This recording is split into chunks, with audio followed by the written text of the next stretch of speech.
ARMAND VAN HELDEN. How does it feel to have the record that is sending people crazy? Feels good. I mean, not everybody gets that chance, you know. So for me, I'm not gonna get too excited, but it's definitely a good thing. And if anything, it's the UK people that's brought me there, so I have them to thank first.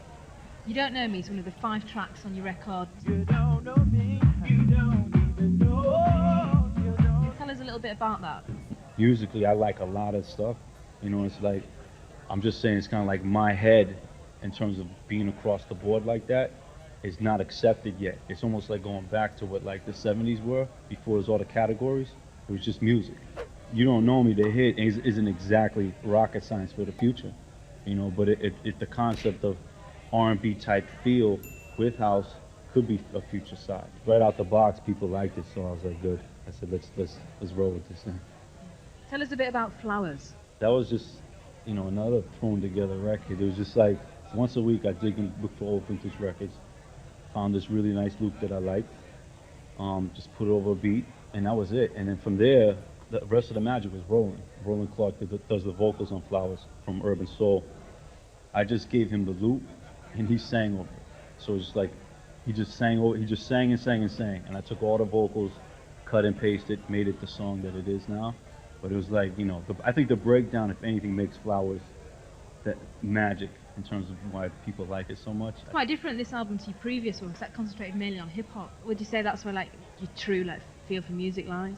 If I was to go back to my youth days, you know, I was strictly hip-hop, you know. It's kind of like I didn't really like to venture out into other areas. When I got into house right there, that was like a major changeover. I never left hip-hop, though. I'm still very much in tune with my hip-hop, you know. It's just like it's a part of me, and never leave. But I may still end up doing hip-hop. It ain't the end of my hip-hop motion. Is there any particular place that you prefer to DJ? I'm not a true DJ to the essence. I'm saying not technically and not when I do my set, but I'm saying the mental. Why is that? I'm just not. I mean, I enjoy making music at home first.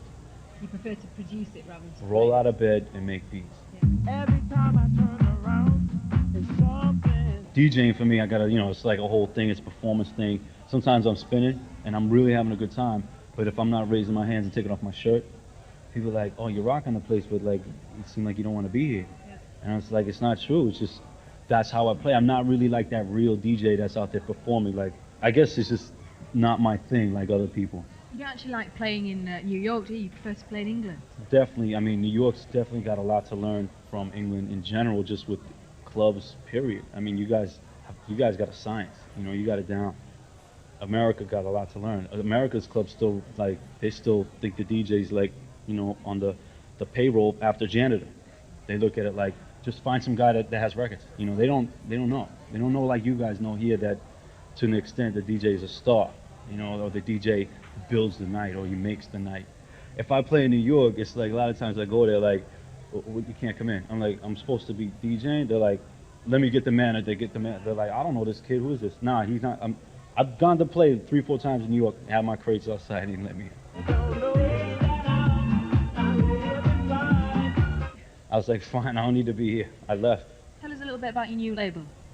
Well, the new label is just, you know, just something that we developed because we've been dealing with a lot of, you know, the majors and a lot of other independents, and it's kind of like I never own my material.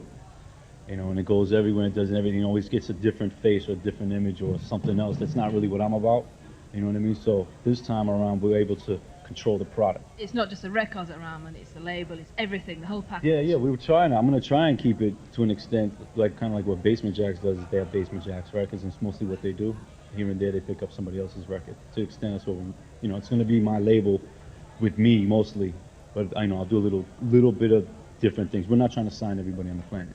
Your background into music is vast. So how did you get started? What inspired you to like start producing, to be a DJ? I always grew up in music in the home. Every time I come home from school, I knew my father would be home downstairs because as soon as he got home, it's like he needed to play his music. You know what I'm saying? And he'd play it from pretty much from that time until he went to bed.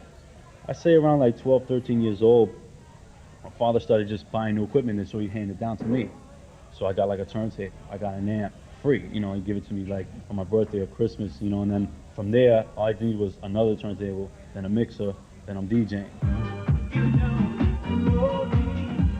And by the time I was like 13, 13, I had that set up. And then I bought a drum machine. I saved up my allowance, bought like this $80 drum machine, and I'm programming beats. I was into hip hop, so it's like I'd loop like Planet Rock for like 10 minutes, one part that I liked, you know, and then take it that and then record it again and put something else over on another tape. It's exactly what remixing is. Yeah. But I'm doing it 12, 13 years old on 4 cassette decks. You know what I'm saying? So it's like I knew early on what I was going to do. Well, that's all from us in part 1, but we'll be back after the break with the Capital's Sunday Social Twice as Nice, chat to their DJs and check in with Ministry Magazine's dance chart. See you soon.